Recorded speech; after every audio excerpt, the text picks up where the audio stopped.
Hello viewers, welcome to Nani's kitchen.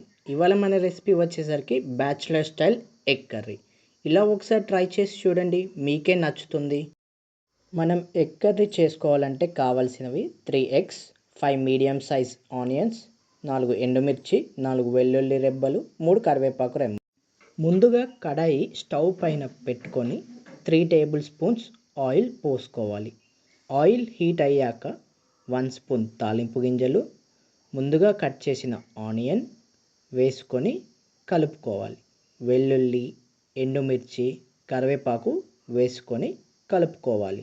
Onions golden fry colour వచ్చాక 1/2 spoon పసుపు వేసుకొని కలుపుకోవాలి. 2 నిమిషాల తర్వాత 1 స్పూన్ అల్లం పేస్ట్ వేసుకొని కలుపుకోవాలి. అల్లం పచ్చివాసన పోయాక తగినంత కారం, ఉప్పు వేసుకొని కలుపుకోవాలి. 2 నిమిషాల తర్వాత ఒక 3 ఎగ్గుల్ని కడాయిలో కొట్టుకొని 1 నిమిషం తర్వాత కలుపుకోవాలి. 5 నిమిషాల తర్వాత 1 స్పూన్ ధనియాల పొడి, 1/2 స్పూన్ గరం మసాలా వేసుకొని కలుపుకోవాలి. 1 నిమిషం తర్వాత స్టవ్ ఆఫ్ చేసుకుంటే మనకు ఎంతో ఇష్టమైన bachelor style egg curry ready. Please like, share and subscribe to my channel.